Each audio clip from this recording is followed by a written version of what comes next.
Good evening friends. मेरा नाम मुकेश है और मैं एक शराबी हूँ। आज ईश्वर की कृपा आप लोग भाइयों का साथ है, अल्कोहलिक्स अनोनिमस का साथ है, शराब से दूर रह पा रहा हूँ। और thank you night vigil team, मुझे मौका दिया। और दोस्तों, टॉपिक मिला है मुझे 12 ट्रेडिशंस, अल्कोहलिक्स अनोनिमस की जो शिप है वो सी वर्दी कैसे रहे। जब मुझे टॉपिक मिला ना तो मेरे दिमाग में एकदम से एक जहाज़ आ गया, शिप, बड़ी सी शिप, जैसे फॉर एग्जांपल टाइटैनिक या कुछ भी। और सी वर्दी, कोई भी शिप है, वो सी वर्दी कैसे रहे, वो कैसे। सी वर्दी बोलने का मतलब है कि वो ऐसी तैरने लायक सिचुएशन में हो कि हर कोई ट्रस्ट करके उस पर बैठ जाए, जहां उसने जाना है वहां चला जाए, उस ओशियन में उसको डर ना लगे। वो शिप, कोई भी जहाज होगा, वो सी वर्दी तैरने लायक कैसे होगा? जब उसका फिजिकल स्ट्रक्चर सही होगा, जंग, तेल, पानी सब चेकड होंगे, मशीनरी, पार्ट्स, पुर्जे सब चेकड होंगे, उनका स्टेपनी ली जाएगी, उनके एक्स्ट्राज रखे जाएंगे, जहाज का कंपास, नेविगेशन, जीपीएस सब कुछ ठीक है। अच्छा, इन सबसे ऊपर जहाज जितना मर्जी नया हो, सब कुछ अच्छा हो, मशीनरी भी सब कुछ बढ़िया हो, मैन पावर अच्छी है या नहीं है? और मैन पावर अच्छी है भी तो क्या उनका कम्युनिकेशन कैसा है? वैसा तो नहीं है जैसे टाइटैनिक में मूवी में दिखा दिया था कि भाई वो वहां से कुछ बोल रहा है और वहां उसको पता ही नहीं पड़ रहा है। तो वो कम्युनिकेशन भी अच्छा होना, उनकी आपस की सांठ गांठ होना, वो भी बहुत जरूरी है। ये सारी चीजें एक शिप को बहुत अच्छे से रखती हैं। और अल्कोहलिक्स अनोनिमस में जब हम एक, अब ए को एज अ शिप देख रहे हैं, अल्कोहलिक्स अनोनिमस को एज अ शिप देख रहे हैं, तो उसका क्या मतलब है? ये वही बात होगी दोस्तों, कई बार हम आपस में बात करते हुए सुनते हैं एक दूसरे को कि यार वो सो एंड सो एयरलाइंस है, अगर फ्री में भी टिकट मिलेगी नहीं जाऊंगा। किसी किसी एयरलाइंस के बारे में हम ऐसा सोचते हैं क्योंकि हमें नहीं पसंद, हमें पैसे फ्री में भी मिल जाए तब भी हम उस पर नहीं जाएंगे क्योंकि हम रिलाय नहीं करते। लेकिन कोई कोई शिप, कोई कोई हल्की ट्रेन भी ऐसी है जो हम कहेंगे कि नहीं, हम तो उसमें जाएंगे। क्यों? क्योंकि वो हमें लगती है कि वो तैरने लायक है, वो कहीं ना कहीं पार लगा देगी, चाहे आंधी आए, तूफान आए, अंधेरा आए, ये शिप मेरे को पहुंचा देगी, क्योंकि ये क्वालिटी वाइज बहुत अच्छी है शिप। अब हमें अल्कोहलिक्स अनोनिमस की शिप को ऐसे ही बनाना है। वो कैसे बनेगी? जब यूनिटी रहेगी, स्टेबिलिटी रहेगी, जब एक ठहराव होगा, एक दिखेगा कि हाँ, एक ऐसी जगह है जहां पर कोई भी अगर मेंबर आए तो उसको एक वार्म वेलकम मिलेगा और उसको टिकने के लिए एक ऐसी जगह मिलेगी जो उसको कहीं में नहीं मिली जैसे मुझे मिली थी।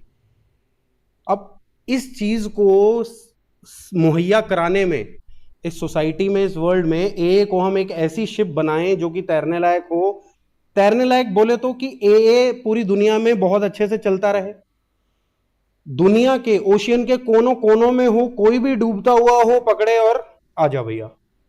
इसके लिए क्या करना होगा ए को?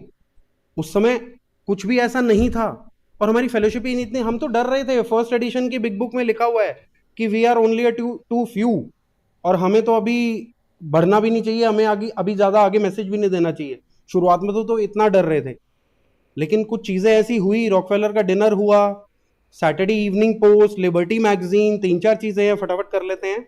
वो उनकी वजह से हमारी ग्रोथ, हमारी जो फेलोशिप है वो इतनी बढ़ी कि कोई नहीं सोच सकता था। किसी ने नहीं सोचा था कि इतनी बढ़ जाएगी हमारी फेलोशिप। और वो क्या बढ़ी दोस्तों, लेकिन अकेली फेलोशिप नहीं बढ़ी।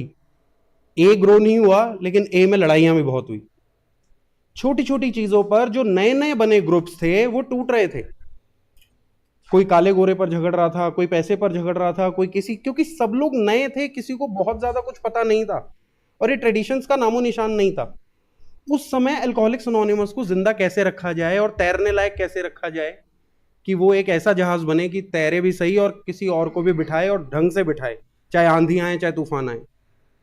धीरे धीरे लफड़े रगड़े झगड़े हुए और चट्टाने आई रस्तों में, कभी इधर कभी उधर। फिर बिल्डब्लू ने देखा और कॉशियस हुए, धीरे धीरे करके कुछ चीजें ऐसी बनाई। और ट्रेडिशंस का नाम भी नहीं था तब तक। 12 points to assure our future, उसने बात की, आर्टिकल्स लिखे, अलग अलग छोटे छोटे पैम्फलेट्स लिखे, और उसमें वो ट्रेडिशंस अपने आप हमारे डेवलप हुए 12 ट्रेडिशंस के रूप में, जिसको हम आज देखते हैं और जिनकी वजह से हमारी अल्कोहलिक्स अनोनिमस की नैया डूब नहीं रही। और आज भी चल रही है और बहुत अच्छे से चल रही है। सबसे पहले देखा गया कि छोटे छोटे ये जो इश्यूज हैं ग्रुप के, जिसमें कि मेंबर छोटी छोटी बातों पे अपने पर्सनल डिफरेंसेस को लगा लेता है, ईगो क्लैशेस को लगा लेता है सबसे पहले दिमाग में, इसके लिए सबसे पहले एक मुद्दा रखना पड़ेगा। और वो ट्रेडिशंस का मेन मुद्दा बन गया जी, हमारा ऑब्जेक्टिव यूनिटी। मेरी ईगो बाद में, ग्रुप की जरूरत, ग्रुप को क्या रिक्वायरमेंट है वो पहले। ये चीज जब देखी, जब बिल डब्ल्यू ने एडी रिकनबैकर का एग्जांपल दिया कि भैया वो कैसे नीचे उतरा रैफ्ट में, छोटी सी रैफ्ट में 8-9 लोग थे, फिर भी उसने खाना पानी लालच किसी को नहीं होने दिया, सबकी मेंटल इमोशनल स्टेट बढ़िया रखी, सबको यूनिफाई होके चलाया, सब कुछ अच्छे से किया, 25 दिन तक वो बीच में घूम रहा था, और उसके बाद वो चल पाया, तो हम क्यों नहीं चल सकते? और यूनिटी के पीछे हमारा दोस्तों सबसे बड़ा मुद्दा है हमारा अल्कोहलिज्म। बड़ी इजीली मैं कह देता हूं I can't we can, I can't we can, मैं नहीं कर पाऊंगा, और कभी कर भी नहीं पाया था। ये मेरी जिंदगी में पीछे साबित हो गया था, मैं देख आया था। यहां पर हम सब मिलके कर पा रहे थे, अब मिलके करेंगे कैसे जब हम यूनिटी में ही नहीं रहेंगे? जब ग्रुप ही नहीं बचेगा तो मैं क्या करूंगा? तो मेरी एक अपनी गरज बन जाती है यूनिटी में रहने की, सबसे पहली। फिर धीरे धीरे देखा ग्रुप्स में तानाशाही हो रही है। पुराने मेंबर्स, मैं तो फाउंडर हूं, मैं ये हूं, बैठे ही जा रहे हैं ग्रुप पे, अपनी हुकूमत चला रहे हैं, सब कर रहे हैं। धीरे धीरे क्या देखा, कम मेंबर्स हैं, रिवॉल्व हो जाओ, आप उसकी पोजीशन ले लो, आप उसकी पोजीशन ले लो। जब ज्यादा मेंबर्स हैं, रोटेशन, प्रिंसिपल ऑफ रोटेशन मिल गया हमारे को दूसरे ट्रेडिशन से, शिप स्टेबल हो गई। जहां ग्रुप्स इधर उधर फैल रहे थे, वो न्यू कमर्स आ रहे थे और कहते ये समझते क्या अपने आप को पुराने मेंबर्स, वो ग्रुप छोड़ छोड़ के जा रहे थे। लेकिन उनकी वजह से क्या हुआ, जब रोटेशन आ गया, सबकी ईगो नीचे आ गई, सब डाउन आ गए। और दूसरी चीज, जो भी रोटेट होकर के आ रहा था, पहला मेंबर क्या कह रहा था, मैं काबिल हूं, ये काबिल नहीं है। अरे अगर वो काबिल नहीं है तो उसको काबिल बनाने में तू मदद करना, साइड बैठ करके तू हेल्प तो कर सकता है। कैसे तूने सर्विस की वो तू बता सकता है, पुराना मेंबर बता सकता है उसको। और दूसरी चीज, कुछ समय के लिए नए मेंबर्स, जो बाकी मेंबर्स हैं, वो उसको मौका भी तो देंगे। ट्रस्टेड सर्वेंट्स में ट्रस्ट होता है, तो ट्रस्ट मुझे भी तो करना पड़ेगा। वो हमें पता लगा, वरना तो काम ही नहीं कर पाएगा कोई भी। लायक भी मिले कोई, टाइम भी मिले कोई, ऐसे नहीं होगा। और मिले अच्छी बात है, सब लोग आगे आए, लेकिन रिकवरी मुझसे शुरू होती है ना फिर। अब ग्रुप के लिए उंगली उठाने के लिए मैं तैयार हूं, लेकिन करने को मैं कुछ तैयार नहीं हूं। ट्रेडिशन 2 साफ साफ मुझे बता देता है। ट्रेडिशन 3 दोस्तों, जिसने सबसे ज्यादा हमें बचाया, कोई भी मेंबर, कोई भी मेंबर गॉन केस नहीं है, कोई भी मेंबर खराब नहीं है। एक अल्कोहलिक जो है दूसरे अल्कोहलिक को जज कर रहा है, एक केतली दूसरी केतली को बोल रही है तू काली है। कैसे हो सकता है an alcoholic judging one another? भाई जो ट्रेड्स उसके अंदर है वही ट्रेड्स मेरे अंदर है, मैं कैसे कह सकता हूं? मैं आज सोबर अपनी वजह से नहीं हूं, अपनी वजह से तो मैं बीमारी में था, एक ही वजह से मैं सोबर हूं, शराब से दूर हूं। और कब तक हूं मुझे नहीं पता, जब तक मैं इस ट्रेडिशन प्रोग्राम को फॉलो करता रहूंगा, 36 प्रिंसिपल्स पे स्टिक टू रहूंगा, तब तक मैं बहुत बढ़िया चलूंगा एक एक दिन के हिसाब से। तो मैं कैसे कह सकता हूं सामने वाले को कि हाँ वो सब कुछ कर देगा? वो कुछ नहीं कर सकता। और उसको वंचित रखा जाए दोस्तों, इस चक्कर में बहुत अच्छा एग्जाम्पल हम लोगों के सामने आया, जब एक गे मेंबर, स्टिग्मा था, टैबू था, आज भी स्टिग्मा है, आज भी टैबू है, लेकिन उस समय के लिए बहुत ज्यादा था। और उसके बाद वो आया ग्रुप में और उसको रखने से मना कर रहे थे वो लोग। लेकिन डॉक्टर बॉब बोले what the master will do, अगर ईश्वर होते तो क्या करते यहां पर?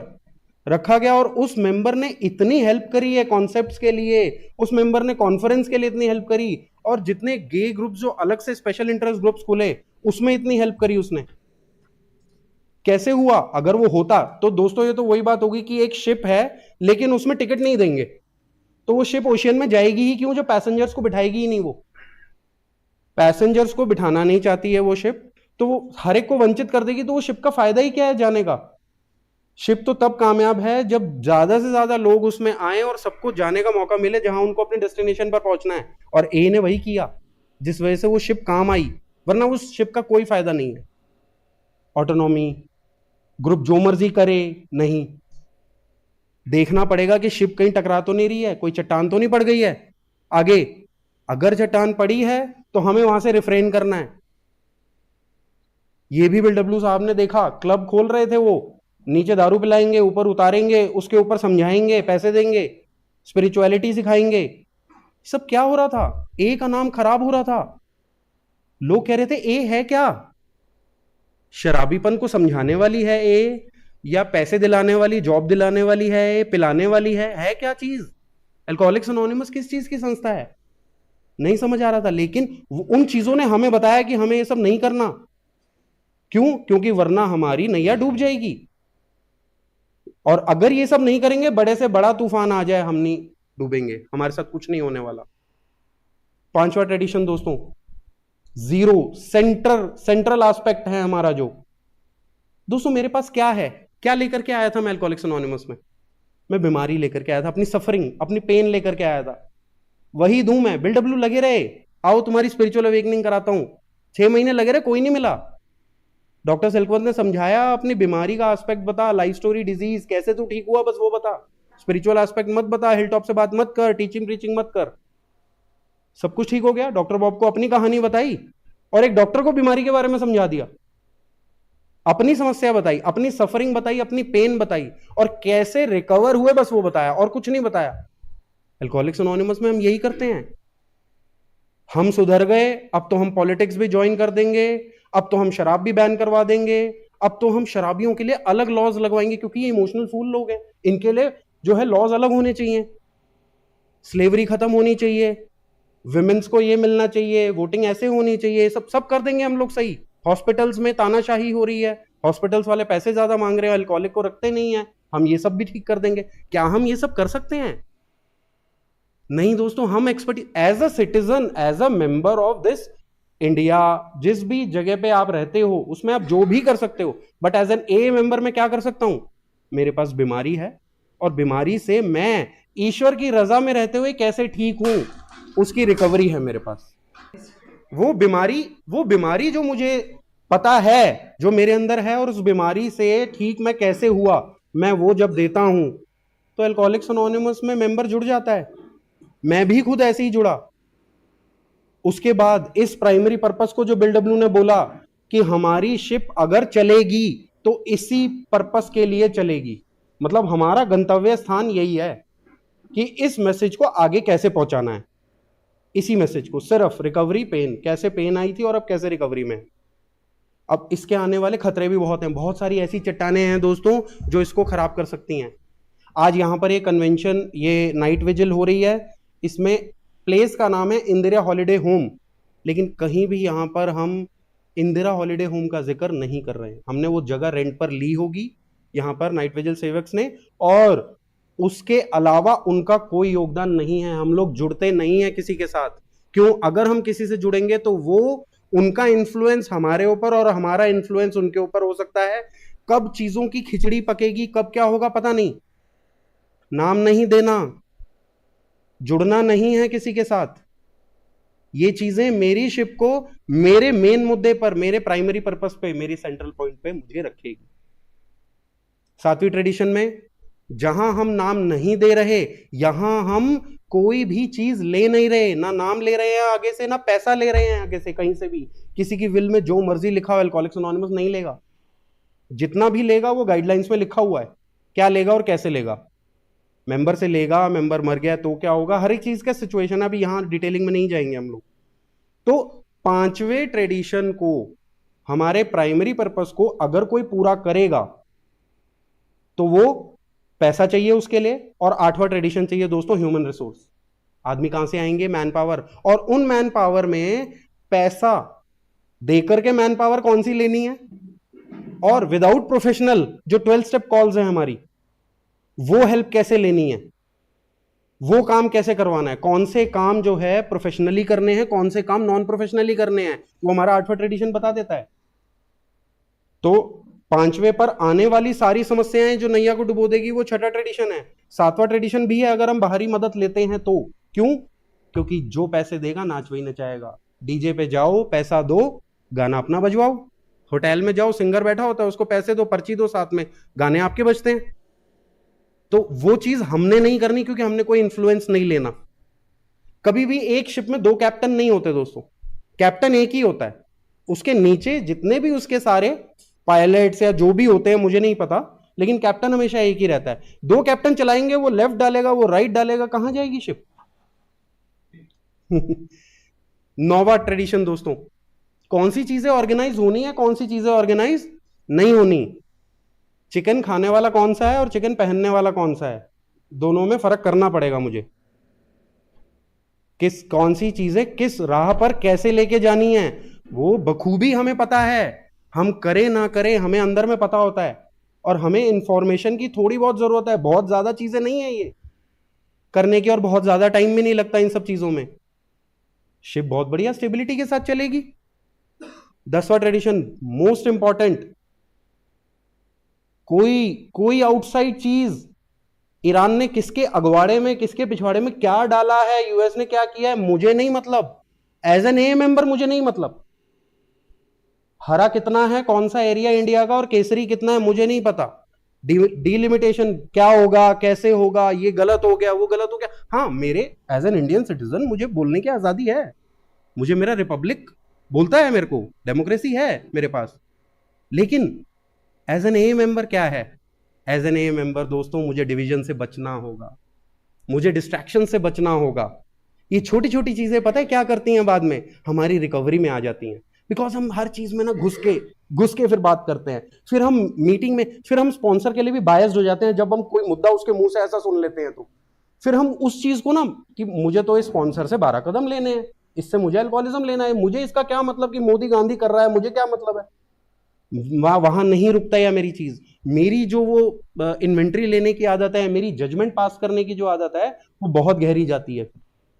वो चीजें भी आज मुझे देखनी है। और दोस्तों आप कुछ पर्सनली बात करें तो एल्कोहलिक्स एनोनिमस में आया, स्टेप वर्क किया, स्टेप वर्क को प्रैक्टिस कर रहा हूं एक एक दिन के हिसाब से, तो पता लगता है कि क्या मैं स्पिरिचुअली फिट हूं, क्या मैं वो मेंटेनेंस कर पा रहा हूं, क्या मैं ग्रो कर पा रहा हूं स्पिरिचुअल कंडीशन में, क्या मैं अपनी इन्वेंट्री ले रहा हूं, क्या मैं जजमेंट से दूर हूं, क्या क्या मैं उस ह्यूमिलिटी की, क्या मैं उन डिफेक्ट्स को बार बार लगातार प्रेयर के जरिए दे रहा हूं ईश्वर को।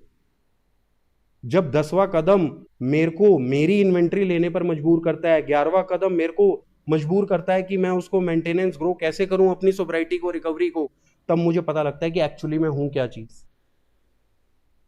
क्यों? क्योंकि आने वाला 11वां और 12वां ट्रेडिशन पूरा पूरा उसी पे डिपेंड है।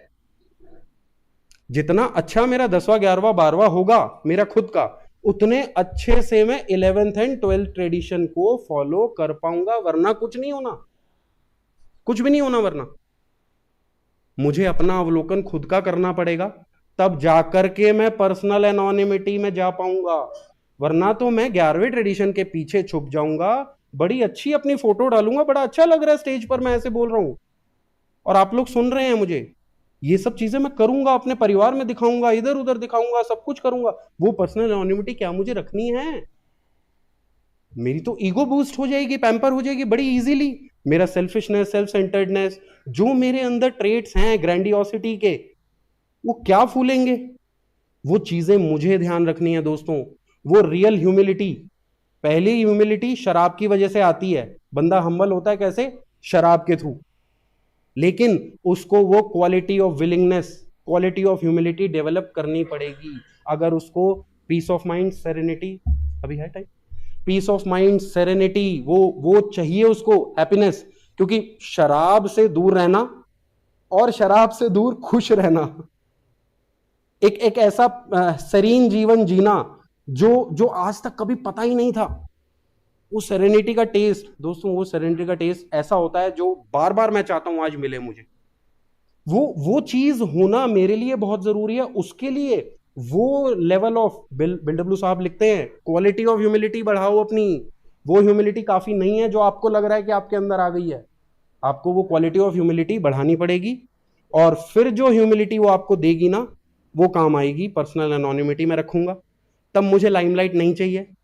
पीआई पर मैं जा रहा हूं, कौन मेंबर आगे जाकर के डायरेक्टर से बात कर रहा है, कौन मेंबर आगे जाकर के आईपीएस से बात कर रहा है, मैं पीछे बाहर खड़ा हूं।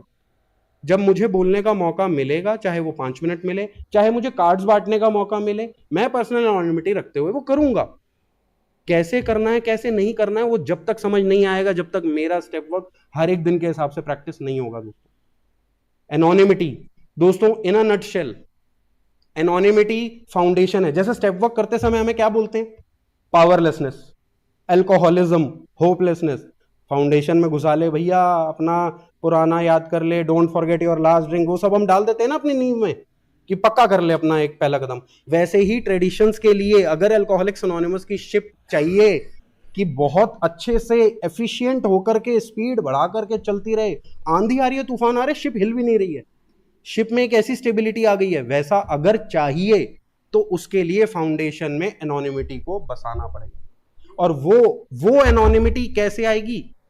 वो ह्यूमिलिटी जो स्टेप वर्क से मुझे हर दिन के हिसाब से आ रही है ना, उसका एसिड टेस्ट होगा इस एनोनिमिटी के लिए। जितना मैं एनोनिमस हो सकता हूं उतनी मैं ह्यूमिलिटी में रहूंगा। मैं जितना आगे नहीं दिखाना चाहता अपने आप को, तो अपने आप आ गया ना मैं ह्यूमिलिटी में। वो ह्यूमिलिटी, वो प्रैक्टिस ह्यूमिलिटी एट वर्क मानी जाएगी जब मैं एनोनिमिटी को रखूंगा नींव में। फॉलो कर रहा है। और मेन ऑब्जेक्टिव क्या है? यूनिटी। क्यों? यूनिटी से एक स्टेबिलिटी आ पाएगी, एक धरातल पे होगा ए का शिप, डूबेगा नहीं। और फिर अब उसकी स्पीड बढ़ानी है, अब उसकी एफिशिएंसी बढ़ानी है, वो प्राइमरी पर्पस को ध्यान रख के मैं बढ़ा सकता हूं। दोस्तों पता नहीं कौन से कोने में इस समय भी कौन सा हमारा शराबी भाई रो रहा होगा इस समय कि यार मैंने क्यों पी आज, क्यों पी आज मैंने। और हो सकता है वो शराबी ना रो रहा हो, उसका परिवार रो रहा हो। वो शराबी कह रहा है मैं तो बिल्कुल ठीक हूं, और उसका परिवार कह रहा होगा कि यार क्या करें, कहां जाएं, किस तरफ माथा करे, भगवान कुछ दिखा। उसके लिए अल्कोहलिक्स एनोनिमस की शिप मुझे तैयार रखनी है या नहीं रखनी? ये पोडियम पे सर्विस करना ही सिर्फ सर्विस नहीं होता, यहां पर स्टेज पे सर्विस करना सिर्फ सर्विस नहीं होता। सर्विस वो भी होता है जो चुपचाप वहां पे हलवाई से कुछ कहा जा रहा है, चाय की व्यवस्था करी जा रही है, ऐसे किया जा रहा है, और चुपचाप। मैं एक ईस्ट दिल्ली की छोटी सी सर्विस वर्कशॉप थी, वहां गया और वहां बहुत ज्यादा हिसाब किताब नहीं था। तो वो मेंबर भाई जो है कूड़े के डब्बे सेट कर रहे, उठा रहे, चुपचाप, कुछ भी नहीं देख रहा, कोई भी काम करते हुए कोई भी सोच नहीं रहा, छोटा बड़ा काम। वो सर्विस है दोस्तों। सर्विस वो है कि 7 बजे मीटिंग शुरू होती है, 6:30 बजे मेंबर आता है और कुर्सियां साफ कर देता है, लिटरेचर लगा देता है, चेयरपर्सन भी 7 बजे आ रहा है, और वो कोई सर्विस नहीं ले रहा उस ग्रुप में, नाम भी नहीं हो रहा उसका, कोई चाय पिला रहा है, कोई उठ के चाय पिला दे रहा है। ये भी सर्विस होती है दोस्तों। वो जो रात को रो रहा होगा ना भाई हमारा, वो किसी दिन ए मीटिंग में आए और किसी भी मीटिंग में आ जाए, टपक पड़े, तो वहां पर क्या चेयर्स नहीं लगी होनी चाहिए? क्या उसको एक ऐसा माहौल नहीं मिलना चाहिए कि हाँ यार जो इसके पास है वो मुझे मिलना चाहिए? ए की शिप बन गई सीवर्दी। पहले ए मेंबर जो हम लोग आप लोग बैठे हैं, हम अपनी लाइफ को लाइफ वर्दी तो बना लें, ए की शिप सीवर्दी बन जाएगी। हमें लाइफ वर्दी बनने की जरूरत है। ए विल बी, चल जाएगा बहुत अच्छा, लेकिन उसके लिए मैं जिम्मेदार हूं। मैं इधर उधर उंगली उठाऊं, वो लेट आता है, वो ये करता है, वो ऐसे करता है, वो वैसे करता है। दोस्तों मुझे नहीं पता कब किसने, मुझे एक हड्डी वाले डॉक्टर ने मैसेज दिया था अल्कोहलिक्स एनोनिमस का, आप मानेंगे? ऑर्थोपेडिशियन ने मुझे एक मैसेज दिया था। वो कौन सी पीआई, किसने निष्काम भाव से एक हड्डी वाले डॉक्टर को भी मैसेज दिया होगा जो उसने अल्कोहलिक्स एनोनिमस का मैसेज मुझे दे दिया? ऐसी पीआई क्या कर सकता हूं मैं नहीं जानता किसने किया होगा। मैं नहीं जानता कि अगले दिन मैंने जिस हेल्पलाइन पे कॉल किया था कि जी मुझे कोई मेरे आसपास की मीटिंग बता दो, उन्होंने मुझे 2 मेंबर्स के नंबर दे दिए। मेरा काम साल भर निकल गया उन 2 मेंबर्स की वजह से। मुझे नहीं पता कब चला गया मेरा काम, टाइम निकल गया, बहुत अच्छा निकला, शराब से दूर हो गया। मुझे नहीं पता, मेरे अंदर कुछ नहीं था शराब से दूर होने वाला, मुझे पीने का पता था मुझे। तो वो चीजें आज मैं ये सोचता हूं कि मैं वो पैसेंजर ना बनूं ए शिप का कि आकर के बैठ गए, चाय पी ली और चले गए। आज मैं ए का वो क्रू बनना चाहता हूं, वो मैन पावर बनना चाहता हूं कि मैं क्या दे सकता हूं, और कहीं भी हो मैं दे सकता हूं, कि छोटी से छोटी फॉर्म में भी बड़ी से बड़ी फॉर्म में दे सकता हूं, ताकि जिन लोगों ने मेरे लिए हेल्प की थी, जिनको आज तक मैं नहीं जान पाया और कभी मिलूंगा भी नहीं, तो आज मैं वो सब काम कर लूं जो मेरी वजह से शायद आ जाए, जिनसे मैं कभी ना मिलूं और वो मुझसे ना कभी मिले। और उसके लिए दोस्तों आई एम रिस्पॉन्सिबल। मुझे ध्यान रखना है, यूनिटी ऑब्जेक्टिव रहेगी मेरा, तभी ग्रो कर पाएंगे हम लोग।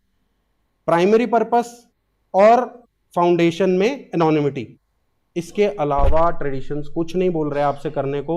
ये 3 चीजें फॉलो हो गई, बाकी सारी चीजें अपने आप फॉलो हो जाएंगी। थैंक यू दोस्तों।